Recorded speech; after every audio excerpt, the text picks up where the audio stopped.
आप यहाँ पहुंचे एक बहुत ही महत्वपूर्ण विषय के ऊपर, किसान आंदोलन के विषय के ऊपर, एमएसपी के विषय के ऊपर चर्चा करने के लिए हमारे बीच में आज जींद में आदरणीय शिव कुमार कक्का जी, जो पिछले आंदोलन के भी बड़े नेता रहे हैं, राष्ट्रीय नेता रहे हैं, वो भी पहुंचे हैं। सचिन महापात्रा जी हैं उड़ीसा से, और मनीष राजा जी हैं उत्तर प्रदेश बुंदेलखंड से, केवी बिजू जी हैं केरला से। ये तमाम किसान नेता पहुंचे हैं, जो अलग अलग स्टेट के पहुंचे, जिन्होंने कल खनौरी बॉर्डर का दौरा भी किया और वहां से किसान नेता जगजीत सिंह डल्लेवाल जी की स्थिति को भी देखा और उनसे चर्चा भी की। उसके बाद आंदोलन को कैसे आगे लेके चलना है, हरियाणा के साथी भी हरियाणा के साथी भी मौजूद हैं। संदीप जी हैं, प्रियंका है, और हम सब ने एक मीटिंग की यहाँ के हरियाणा के लोगों के साथ भी, और कैसे जो डल्लेवाल जी की स्थिति है बड़ी चिंताजनक है, उनकी चिंता करते हुए कैसे आंदोलन को भी आगे बढ़ाएंगे, कैसे सरकार झूठ बोल रही है, सारी बातों के ऊपर चर्चा करते हुए मैं निवेदन करूंगा आदरणीय शिव कुमार कक्का जी अपनी बात रखें। जी, मेरा नाम शिव कुमार कक्का जी है, मध्य प्रदेश से हूँ। हम लोग खरौनी बॉर्डर से आ रहे हैं। प्रांत के हमारे नेतागण बैठे हुए हैं, उड़ीसा से है, केरला से है, ये पूरी टीम वहां से लौट के भी आ रही है। डल्लेवाल जी जो अनशन कर रहे हैं, उनकी हालत कल तक बहुत ज्यादा चिंताजनक हो चुकी है। आज 22वां दिन है। एक तो आयु ज्यादा है और 22 दिन का समय बहुत होता है। एमएसपी 2014 से लेकर और 2007 से लेकर, पिछली सरकारों से लेकर एक बड़ा मुद्दा बना हुआ है। इसके विस्तार में जाएंगे तो स्वामीनाथन कमीशन बना था, हम लोग उसके लिए जेल गए, तिहाड़ जेल में 6 माह रहे, तब जाके ये कमीशन बना। कमीशन को लागू होना था जनवरी 2007 से, वो लागू नहीं हो पाया। उस समय तत्कालीन सरकार जिसकी थी आप जानते हैं। उसके बाद में फिर हम लोग सुप्रीम कोर्ट गए। सुप्रीम कोर्ट में पार्लियामेंट में भी 2 बार क्वेश्चन उठा, तो शरद पवार कृषि मंत्री थे, उन्होंने कहा कि हम नहीं दे सकते। भूरिया जी थे, उन्होंने कहा हम नहीं दे सकते। 2 कृषि मंत्रियों ने जवाब दे दिया। 2009 में हम लोग सुप्रीम कोर्ट गए। 2009 में सुप्रीम कोर्ट में पेशियां बढ़ती गई और 2014 में ये वाली सरकार, जो मोदी सरकार है, उन्होंने कहा कि हम सरकार में आएंगे, हमारे घोषणा पत्र में है, आते ही साथ हम C2+50 स्वामीनाथन आयोग की रिपोर्ट को लागू करेंगे। 2015 में जवाब दे दिया कि हमारा वित्तीय स्थिति ठीक नहीं है, हम C2+50 नहीं दे सकते। जब बड़ा आंदोलन किसानों का हुआ तो उसमें हमारी केवल 2 ही मांगे थी। पहली मांग थी 3 कानूनों को रद्द किया जाए और C2+50 के हिसाब से एमएसपी तय की जाए और क्रय करने की गारंटी का कानून बनाया जाए। जो आप तय तो कर दोगे, पर क्रय भी करने के लिए नियम बनना चाहिए कि इस एमएसपी से नीचे मंडी में बोली नहीं लगेगी, जो तय होगा। सरकार ने 5 साल निकाल दिए, उस पर कोई काम नहीं किया। बड़े आंदोलन में एक मांग मानी गई थी, एक मांग के लिए उन्होंने कहा हम कमेटी बनाते हैं। 5 मांगों पर हमारा सहमति बनी थी, उसमें एक भी मांग सरकार ने पूरी आज तक नहीं की। इसको लेकर संयुक्त किसान मोर्चा नॉन पॉलिटिकल से डल्लेवाल जी आते हैं। 10 माह से वहां धरना चल रहा है और 10 माह के बाद वो विगत 22 दिनों से अमरण अनशन पर है। इन तमाम चीजों को लेकर सभी प्रांत के हमारे साथी आए हुए हैं और एक राष्ट्रव्यापी आंदोलन की रूपरेखा तय की जा रही है। इसी संदर्भ में हम सरकार से चाहते हैं कि सरकार अविलंब डायलॉग चालू करे। 22 दिन हो चुके हैं, सरकार की ओर से कोई आमंत्रण नहीं आया है कि भाई डायलॉग तो करें आप। और हमारी ऐसी मूल भावना है कि संवाद से समाधान निश्चित निकलता है, मगर सरकार अगर संवाद नहीं करेगी तो समाधान कैसे निकले। सरकार में आप हैं, आपको बड़ा मन करके किसानों से, देश के किसानों से संवाद करना चाहिए। ऐसी हमारी सबकी इच्छा है, देश के किसानों की इच्छा है। आगे हमारे साथी हैं उड़ीसा से, उड़ीसा प्रदेश से हैं, एकमात्र किसान नेता उड़ीसा के हैं, लगातार कार्यक्रम करते रहते हैं। वो कुछ इस तरह। सभी साथियों को राम राम। पहले तो अभी जो स्थिति खनौरी बॉर्डर पे बने हुए है, जगत सिंह डल्लेवाल जी की तबीयत धीरे धीरे बहुत बिगड़ रही है, तो हमारे लिए उनकी जान बहुत महत्वपूर्ण है। इसीलिए ये जो आंदोलन अभी इस तरह से देश भर में किसान को जागरूक किया जाए, हम पूरे प्रदेश घूम रहे हैं। उड़ीसा में भी इसको लेकर भी आंदोलन चल रहा है और आगे भी ये अनशन उड़ीसा में भी शुरू किया जाएगा। सबसे बड़ी बात ये है कि सरकार जिस तरह से अभी चुप बैठा है और कुछ काम इसके तरफ से करने के लिए उसके तरफ से कुछ कदम नहीं बढ़ा रहे, इसको कैसे किया जाएगा।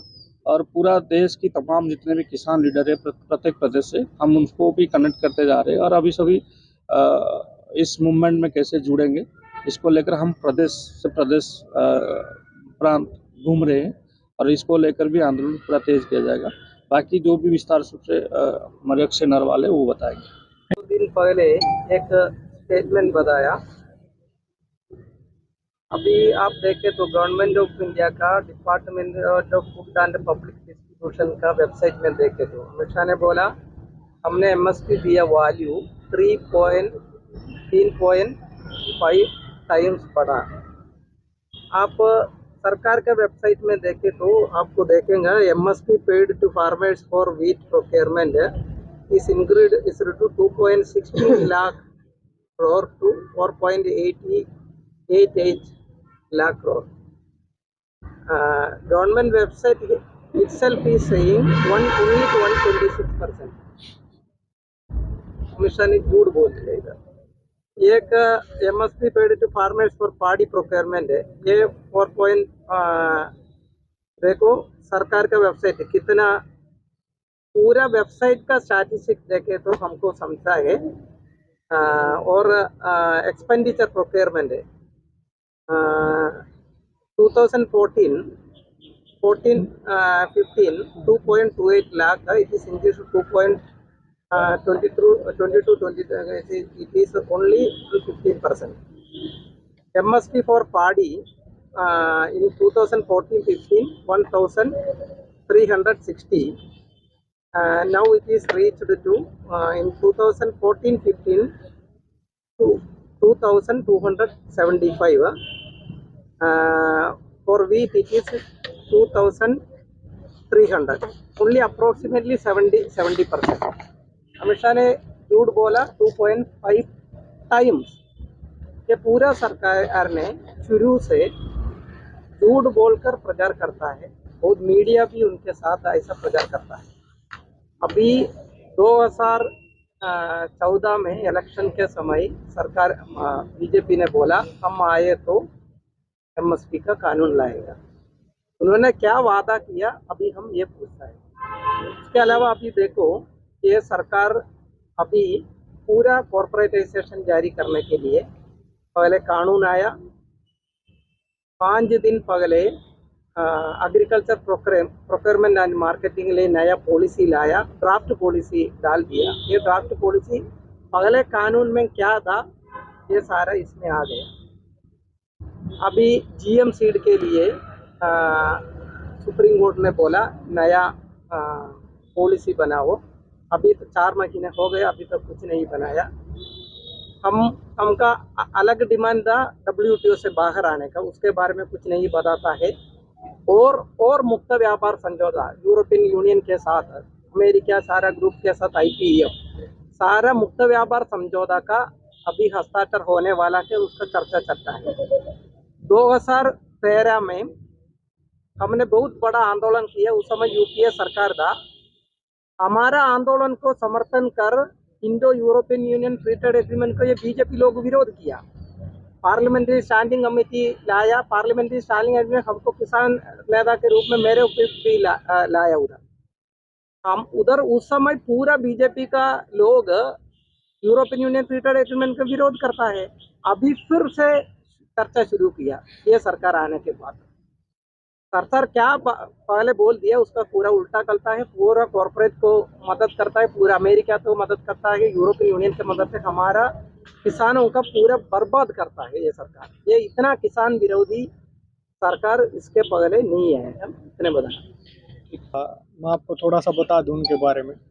3 कृषि कानूनों के ऊपर सबसे पहली किताब उन्होंने लिखी थी, और दूसरा मोटा मोटा मैं बताऊं उन्होंने जो अंग्रेजी में पढ़ के बताया जो अमित शाह जी ने 2 दिन पहले एक स्टेटमेंट दी है कि वॉल्यूम वाइज हम 2.5 गुना एमएसपी पे प्रोक्योरमेंट कर रहे हैं और इन टर्म्स ऑफ वैल्यू पैसे के तौर पे हम 3.5 गुना ज़्यादा एमएसपी के ऊपर खरीद कर रहे हैं। उनके ऊपर उन्होंने बताया है जो उन्होंने खरीद की है वो 40% की बढ़ोतरी एमएसपी में हुई है, लेकिन लागत 115% बढ़ गई। उस मतलब लागत ज़्यादा बढ़ी है और जो एमएसपी उनको देना चाहिए था लाभकारी मूल्य नहीं बढ़ा। इसके साथ ही प्रियंका है और संदीप भाई हैं, वो भी अपनी 1-1 मिनट बात रखें कि साथियों को नमस्कार। दे दो। पिछले लंबे समय से जो ये आंदोलन चला हुआ है, तो बहुत से साथियों के सवाल भी थे कि इस मूवमेंट में हरियाणा साथ क्यों नहीं है, या वो लोग नहीं है इसमें, वो नहीं है। हम यहाँ पे मुद्दों को लेकर बैठे हैं। अभी जो डल्लेवाल जी 22 दिन से अनशन पे बैठे हैं, वो सिर्फ एक मुद्दा जो पिछले आंदोलन में पेंडिंग रह गया था, 3 कृषि कानून जो वापस हुए थे, उसके बाद हमारा दूसरा जो मांग थी कि हमें एमएसपी पे खरीद का गारंटी कानून चाहिए, उसके लिए वो अनशन कर रहे हैं। और अभी सभी से हम ये निवेदन भी कर रहे हैं, सभी किसान साथियों से जो अभी संघर्षरत नहीं है, कि इसमें आगे आएँ और हमारी जो अधूरी लड़ाई है उसको पूरा करने में सहयोग करें। और सरकार को भी चेताना चाहते हैं कि अगर अभी टाइम रहते बातचीत के लिए आपने दरवाजे नहीं खोले या इन मांगों पे, किसानों की मांगों पे विचार नहीं किया, तो ये देशव्यापी आंदोलन बनने जा रहा है। देखिए, सबसे पहले तो नमस्कार। और समस्त जो देश का किसान है, संगठन भले ही देश के अंदर अलग अलग हो, लेकिन सबका मुद्दा भी एक है और पूरे जो देश का किसान है वो किसान भी एक है। लगातार 10 महीने से खनौरी और शंभू बॉर्डर के ऊपर जो किसान बैठे हैं और 22 दिन से डल्लेवाल जी वहां अमरण अनशन के ऊपर बैठे हैं, पूरी किसान कौम के लिए और किसानों को उनके हक दिलवाने के लिए वो अपनी जान की बाजी को दांव पे लगा रहे हैं। तो हमारे परिवार में वैचारिक मतभेद हो सकते हैं, लेकिन हम ये कहना चाहेंगे कि हमारे परिवार में यदि हमारे किसी भी सदस्य को कोई पीड़ा में है और वो अपनी जान को दांव पे लगा रहा है, तो हम सब किसान एक है। और तमाम आज जो ये प्रेस कॉन्फ्रेंस आयोजित की है, तो इसका मकसद केवल एक है कि जो हमारे किसान बॉर्डरों के ऊपर बैठे हैं, अगर सभी संगठनों का मुद्दा एक है तो क्यों ना इस लड़ाई को भी एक किया जाए। देखिए, हरियाणा के लोगों ने 10 महीने पहले भी हरियाणा के अंदर एक बड़ा आंदोलन चले ताकि पंजाब के भाई बॉर्डर तोड़ के हरियाणा के अंदर आए और हरियाणा उनका साथ दे। लेकिन मुझे ऐसा लगता है कि हमारे हरियाणा की खापों को भी और सभी संगठनों को भी एक होकर के इस लड़ाई को बड़ा रूप देना चाहिए, और ताकि हम अपने किसान नेता की जान को ना खो दे। इस बात को भी ध्यान में रखना चाहिए, क्योंकि आज अगर डल्लेवाल साहब को कुछ होता है, वो अपने प्राण त्याग देते हैं, तो वो पूरी किसान कौम की कमजोरी भी एक होगी। तो हमें ऐसा लगता है कि आज किसान की ताकत को बड़ा रूप देने के लिए तमाम हरियाणा के संगठनों को भी एक होने की जरूरत है और तमाम देश के किसान संगठनों को भी एक होने की जरूरत है। क्योंकि अभी कल हम खनौरी बॉर्डर पे गए थे और डल्लेवाल जी की हालत भी हमने देखी, तो वो काफी गंभीर हालत में है, किसी भी टाइम कोई भी स्थिति पैदा हो सकती है। तो उस स्थिति को देखते हुए सभी किसानों को आज एक होने की जरूरत है। यूपी हरियाणा को जुड़ने की हर जगह मीटिंग कर रहे हैं, हर जगह पर अपनी बातें रख रहे हैं, लेकिन आपके ही किसान नेता के जो लोग हैं वो ही एक दूसरे के ऊपर आवाज मतलब बातें बनाने लग रहे हैं कि राजनीति नहीं करनी चाहिए, दूर रहना चाहिए। राकेश टिकैत की बात करें या फिर गुरनाम जुड़ने की बात करें, तो एक दूसरे पर कटाक्ष करते हुए नजर आ रहे हैं। तो क्या चल रहा है? देखिए, वो सब आपस की बातें हैं, होती रहती है, पर किसान मुद्दे पे सभी एक है। बड़े मन के साथ बड़ा काम होता है, छोटे मन से कोई बड़ा काम कभी नहीं होता है। सबका मन बहुत बड़ा है और एमएसपी को लेकर सब एक है, कोई अलग मतभेद नहीं है। परिवार में मैंने बताया आपको कि परिवार में होते हैं तो आपस में बातचीत होती है, वैचारिक मतभेद होते हैं, पर मुद्दा राष्ट्रीय है। मुद्दा भारत के 110 करोड़ आबादी वाले परिवार का है, तो इसलिए ये मुद्दे में हम सब एक हैं, वहां हमें कोई दिक्कत नहीं है। मतभेद होना आवश्यक है, विचारधारा में भी अलग होना, परंतु मुद्दे पर हमारा कोई विवाद नहीं है, मुद्दे पर हमारा कोई वो आपसी मतभेद नहीं है, मुद्दे के आधार पर सब एक। जो आपसे बातें चली हुई हैं, तो क्या उसे समाज में एक जी नेगेटिव मैसेज नहीं जा रहा है जो राकेश टिकैत तो गुरनाम जुड़ने के बीच में चले हुए? देखिए, ये उनका विषय है, उनके विषय में भी कोई दिक्कत नहीं है। वो भी किसान की लड़ाई ईमानदारी से लड़ते हैं, चाहे चंदूनी जी हो, चाहे राकेश टिकैत जी हो। ये सब निरंतर प्रयास करते रहते हैं, वो आपस की बातों को लेकर हमें कोई और तूल देने की आवश्यकता नहीं, उनके आपस के मतभेद है। हमारा लक्ष्य केवल है एमएसपी गारंटी का कानून बने C2+50 के आधार पर। इस पर सारा देश का किसान एकजुट, एक मत है। राकेट टिकैत के बारे में बात की जाए तो लोग कौन के बारे में? राकेट टिकैत के बारे में बात करें, लोग कह रहे हैं कि आंदोलन से दूर बना कर रखना चाहिए राकेट टिकैत को, या इसमें नहीं इन्वॉल्व होना चाहिए राकेट लोग क्या कहते हैं ये इसकी परवाह हम नहीं करते हैं। हमारा लक्ष्य दिखता है हमको एमएसपी गारंटी कानून चाहिए। वो भी हमारे साथ है, सब हमारे साथ है। जो पिछला किसान आंदोलन चला तो उसमें आज जब आपकी मांगे जो किसान सरकारों ने आपकी बातें मानी थी, तो क्या मानते हो कि जो आप अब एमएसपी की लड़ाई की बात मांग लड़ रहे हो, मांग की बात लड़ रहे हो, क्या देखिए अगर कुछ दिन और बैठते तो वो क्लियर हो पाती, इसके लिए आपने कोई एजेंडा बनाया था वहाँ? देखिए 5 बिंदुओं पर सरकार के सेक्रेटरी अग्रवाल साहब ने भारत सरकार के लेटर पैड पर लिख के दिया था कि 1,48,000 मुकदमे आंदोलन के चलते बने हैं, वापस लिए जाएंगे। आज तक कोई मामला वापस नहीं हुआ। बिजली बिल में किसानों को विश्वास में लेंगे, आज तक हमको विश्वास में नहीं लिया। 750 शहीद किसानों को मुआवजे की राशि उनके परिवार को नौकरी देंगे, एक को भी नहीं दी है। ऐसे जो 5 बिंदु थे C2+50 स्वामीनाथन आयोग के हिसाब से तय करने के लिए कमेटी बनाएंगे। कमेटी 6 महीने में निर्णय करेगी। आज कमेटी को 3 वर्ष हो गए हैं, कमेटी का कोई अभी तक वो नहीं आया है। तो वैसी स्थिति में हमको तो 53 साल हो गए हैं, जब भी सरकार ने हमको लिख के दिया है, सरकार किसी की भी रही हो, वो लिखी हुई बात को पूरा नहीं करती है। इसीलिए लिखा पढ़ी में विश्वास नहीं है, न आश्वासन पर है। सरकार 22 दिन हो चुके हैं, सरकार को पर्याप्त समय मिल चुका है। सरकार को निश्चित तौर पर बड़ा मन दिखाकर और एमएसपी पर ध्यान देकर उसका आदेश जारी करना चाहिए।